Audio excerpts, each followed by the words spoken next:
स्त्री के वजह से मिला है व्रत को ये नाम। कुंवारी लड़कियां कैसे रखे व्रत। सनातन परंपराओं के अनुसार हिंदुओं में सुहागिन महिलाएं द्वारा करवा चौथ का व्रत रखा जाता है। यह व्रत हिंदू परंपरा का खास प्रतीक है। विवाह और दाम्पत्य की मधुरता और पवित्रता का प्रतीक यह त्यौहार हर तरीके से बेहद खास होता है। इस व्रत की कहानियों में एक स्त्री वीरवती की कथा बहुत प्रसिद्ध है। यह कथा इस प्रकार है कि वीरवती एक सेठ की पुत्री होती है और उसके 7 भाई होते हैं। करवा चौथ के व्रत के दिन वह भूल से बिना चांद देखे भोजन कर लेती है। इसके बाद उसके पति की मृत्यु हो जाती है। बाद में वह पश्चाताप और अनुष्ठान करती है जिससे उसका पति जीवित हो जाता है। करवा चौथ के तौर पर लगभग सभी ने यही कथा सुनी होगी। असल में यह सिर्फ व्रत का लाभ बताने की वाली कथा है। कार्तिक की चतुर्थी का नाम करवा चौथ कैसे पड़ा, इसकी कहानी असल में कुछ और ही है। यह करवा नाम की एक दूसरी स्त्री की कहानी है जिसने सत्यवान सावित्री की हर तरह अपने पति के प्राण यमराज से बचा लिए थे। तब यमराज ने करवा को उसकी प्रतिव्रता श्रद्धा देखकर वरदान दिया था कि इस विशेष दिन को तुम्हारा नाम से व्रत रखा जाएगा और जो स्त्री अपने पति की लंबी उम्र के लिए ऐसा व्रत करेगी उसका अखंड सुहाग बना रहेगा। तब से ही करवा चौथ व्रत की परंपरा चली आ रही है। चलिए जानते हैं करवा चौथ की असली कहानी। प्राचीन समय में करवा नाम की एक प्रतिव्रता स्त्री थी। वह अपने पति के साथ नदी किनारे के एक गांव में रहती थी। उसका पति वृद्ध व्यक्ति था। एक दिन वह नदी में स्नान करने गया और नदी में नहाते समय एक मगर ने उसे पकड़ लिया। इस पर वह व्यक्ति करवा करवा चिल्लाकर अपने पत्नी को सहायता के लिए पुकारने लगा। करवा अपने पति से बहुत प्रेम करती थी तथा वह प्रतिव्रता स्त्री भी थी। अपने पति की चिल्लाने की आवाज़ को देखकर और सुनकर वह भागकर अपने पति के पास जा पहुंची और दौड़कर कच्चे धागे से मगर को आन लेकर बांध लिया। मगर को सूत के कच्चे धागे से बांधने के बाद करवा यमराज के पास पहुंची। यमराज उस समय चित्रगुप्त के खाते देख कर रहे थे। करवा ने 7 सीख लेकर खाते की हिसाब को झाड़ना शुरू किया। यमराज के खाते के पन्ने आकाश में उड़ने लगे। यमराज घबरा गए और बोले, देवी तू क्या चाहती है? करवा ने कहा, हे प्रभु, एक मगर ने नदी के जल में मेरे पति को का पैर पकड़ लिया है। उस मगर को आप अपनी शक्ति से अपने लोक नरक में ले आओ और मेरे पति को चिरायु करो। करवा की बात सुनकर यमराज बोले, देवी अभी उस मगर की आयु शेष है, इसीलिए आयु रहते हुए हम उस मगर को नहीं ले सकते। इस पर करवा ने कहा, यदि मगर को मारकर आप मेरे पति की रक्षा नहीं करोगे तो मैं शाप देकर आपको नष्ट कर दूंगी। करवा के शाप की इस बात सुनकर यमराज डर गए। तब यमराज करवा के साथ उसी नदी के पास आए जहां मगर ने उसके पति के पैर को पकड़ रखा था। यमराज ने उस मगर को मारकर यमलोक पहुंच दिया और करवा के पति की प्राणों की रक्षा कर दी, उसे दीर्घायु प्रदान किया।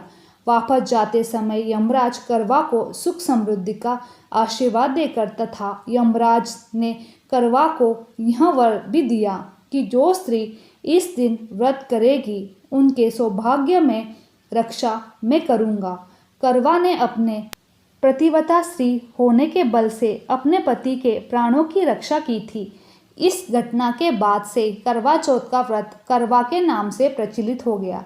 जिस दिन करवा ने अपने पति के प्राण बचाए थे उस दिन कार्तिक मास के कृष्ण पक्ष की चौथ थी। तभी से हमारे हिंदू धर्म में सभी सुहागन स्त्रियां अपने पति की लंबी आयु के लिए करवा चौथ का यह व्रत करती है। प्रार्थना करती है कि हे करवा माता, जैसे आपने करवा के अपने पति की प्राण की रक्षा की वैसे ही आप हम सबके पतियों के जीवन की भी रक्षा करना। एक अन्य कथा के अनुसार शास्त्रों में करवा नामक स्त्री की कथा के अलावा एक अन्य कथा भी प्रचलित है कि एक बार देवताओं और दानवों के बीच में युद्ध हो गया। उस युद्ध में देवताओं की हार होने लगी। भयभीत सभी देवता तब ब्रह्मदेव के पास गए और उनसे रक्षा की प्रार्थना की। ब्रह्मदेव ने कहा कि इस संकट से बचने के लिए सभी देवताओं की पत्नियों को अपने अपने पति के लिए व्रत रखना चाहिए और सच्चे दिल से उनकी विजय की कामना करनी चाहिए।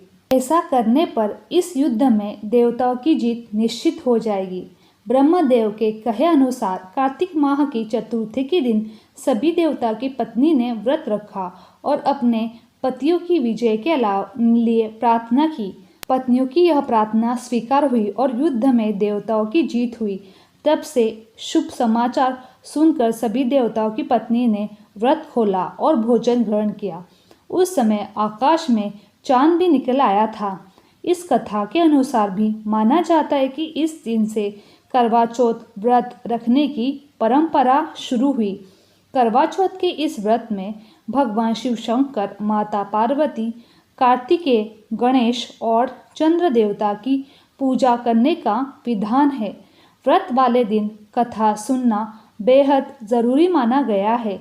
करवा चौथ की कथा सुनने से विवाहित महिलाओं का सुहाग बना रहता है, उनके घर में सुख शांति और समृद्धि आती है, वह संतान सुख प्राप्त होता है। मान्यता के अनुसार महाभारत में भी करवा चौथ में इस महान व्रत के बारे में बताया गया है। भगवान श्री कृष्ण ने द्रौपदी को करवा चौथ की कथा सुनाते हुए कहा था कि पूरी श्रद्धा और विधि पूर्वक इस व्रत को करने से समस्त दुख दूर हो जाते हैं। भगवान श्री कृष्ण की आज्ञा मानकर द्रौपदी ने भी करवा चौथ का व्रत रखा था। इस व्रत के प्रभाव से ही पांचों पांडवों ने महाभारत के विशाल युद्ध में विजय हासिल की थी। कुंवारी लड़कियां कैसे रखे करवा चौथ का व्रत? मान्यता के अनुसार कुछ जगहों पर अविवाहित या कुंवारी लड़कियां भी करवा चौथ का व्रत रखती है। कुंवारी लड़कियों को करवा चौथ का व्रत 4 कारणों से करती है। पहला, मनवांछित पति की प्राप्ति के लिए। दूसरा, मंगनी हो गई तो मंगेतर के लिए। तीसरा, यदि किसी के साथ प्रेम के संबंध हो तो उसके लिए। और चौथा, अपने भावी यानी होने वाले पति के लिए। कहते हैं कि अविवाहित कुंवारी कन्या यदि यह व्रत करती है तो उन्हें करवा माता का आशीर्वाद मिलता है और सेहत भी सुधार होता है। इस दिन कुंवारी लड़कियों को निर्जल की जगह निराहार व्रत रख सकती है और चांद को न देखकर तारों को देखकर अपना व्रत खोल सकती हैं। अंत में यह भी जान ले कि करवा चौथ विशेष तौर पर नारियों का त्यौहार है। हिंदू धर्म में नारी शक्ति की रूप माना जाता है। कहते हैं कि नारी को यह वरदान है कि जिस भी कार्य को मनोकामना पूर्वक कर लेती है और व्रत करती है उसका फल उसे अवश्य मिलता है। खास कर अपने पति के लिए यदि नारी कोई भी व्रत रखती है तो वह सफल हो जाता है। मान्यता के अनुसार एक और जहाँ माता पार्वती ने अपने पति भगवान शंकर को पाने के लिए व्रत किया था और उसमें माता पार्वती सफल भी हो गई थी, और दूसरी ओर पतिव्रता सत्यवान सावित्री भी अपने मृत्यु पति को अपने तप के बल से यमराज से उसे छुड़वा कर ले आई थी। का तात्पर्य है कि नारी में इतनी शक्ति होती है, यदि वो जो चाहे सो कुछ भी हासिल करती है। इसलिए हमारे भारतवर्ष में सनातन परंपराओं के अनुसार हिंदू धर्म में स्त्रियां करवा चौथ के दिन व्रत के रूप में अपने पति की लंबी आयु के कामना की आयु के लिए एक तरह से तप ही करती है। मेरी ये वीडियो आप लोगों को अच्छी लगी तो चैनल को लाइक, शेयर और सब्सक्राइब करना ना भूलें। आप सभी का धन्यवाद।